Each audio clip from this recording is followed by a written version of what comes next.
Howdy guys, this is Dr. Jen, your friendly OBGYN.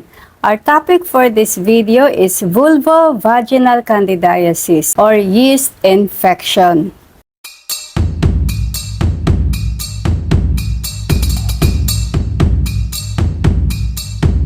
This is commonly caused by Candida albicans in 70 to 90% of cases.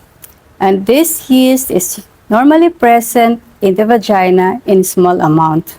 The most common symptoms is pruritus or itching. Other symptoms include vaginal soreness or redness and swelling of the vulva, and occasionally it spread to the suprapubic region and the inner side of the thigh. The vulvovaginal irritation can be the origin of dyspareunia or pain during contact, or dysuria, that is pain during urination. You can find a thick, white, odorless vaginal discharge that is cheese-like or curd-like.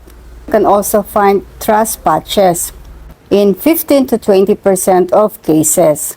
Small vesicles and pustules combined with scratching lesions can also be observed. What are the risk factors? Common is diabetes, premenstrual period, oral contraception use, hormonal factors when the vagina is exposed to estrogen, like in reproductive age and pregnancy.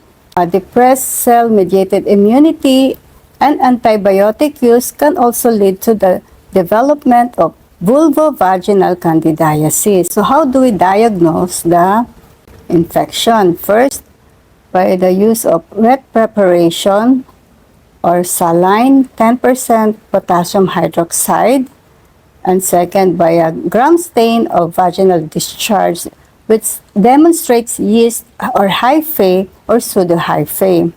Third is culture, which yields yeast species on Nickerson's medium stored in room temperature for 48 hours. Uncomplicated vulvovaginal candidiasis, which is a sporadic or infrequent vulvovaginal candidiasis. This can be mild to moderate, and it is likely to be caused by the albicans species, and this happens to non-immunocompromised women. The complicated vulvovaginal candidiasis is a recurrent vulvovaginal candidiasis, and this is a severe vulvovaginal candidiasis caused by the non-albicans candidiasis, and this happens to women with uncontrolled diabetes, debilitation, or immunosuppression. Yeast infections are not STIs, but it is possible to pass yeast infection to your partner during vaginal, oral, or anal sex.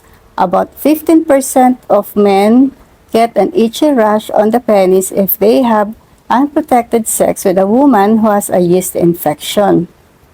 What food should you avoid on the Candida diet? You should avoid junk foods and desserts, starchy vegetables such as potato, corn, and sweet potatoes, high sugar fruits such as mango and banana, processed meat. Also grains with gluten such as all-purpose flour, dairy with high lactose content such as milk and processed cheese. Treatment. You can use over-the-counter agents like clotrimazole 1% cream, apply vaginally for 7 to 14 days. You can also use clotrimazole 2% cream for 3 days. You apply that over the affected area where you can feel the itchiness. Third is the miconazole 2% cream for 7 days. You also have miconazole 4% cream, which you can use for 3 days. And the miconazole vaginal suppository 200 milligram, which you can use for 3 days.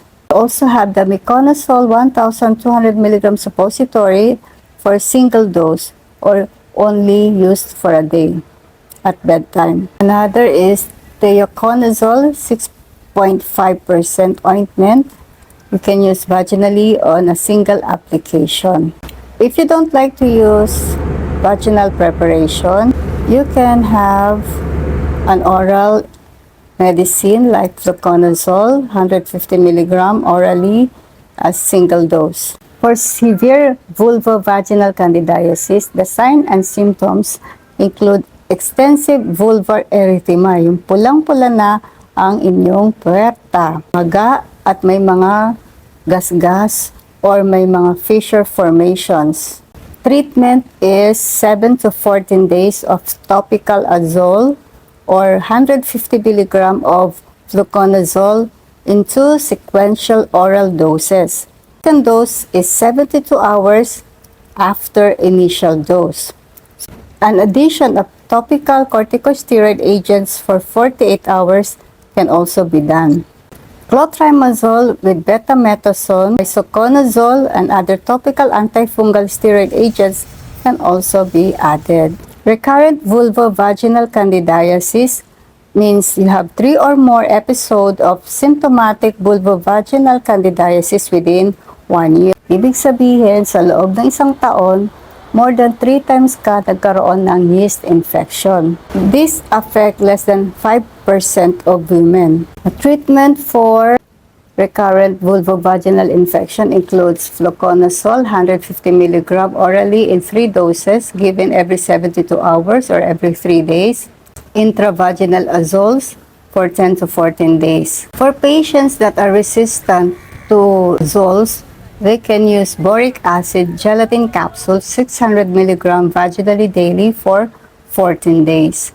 They should be given maintenance therapy of fluconazole 150 mg orally every week for 6 months, or clotrimazole cream 200 mg 2 times a week for 6 months, or a 500 mg cream weekly for 6 months, or itraconazole 400 mg monthly for 6 months, or 100 mg weekly for 6 months. Some self-care measures to help manage and prevent yeast infection. One is practice good hygiene, including washing the genital area with feminine wash with pH of 3.5 to 4.5. Second is wear cotton underwear and avoid tight-fitting clothes to promote airflow in your vulvar area.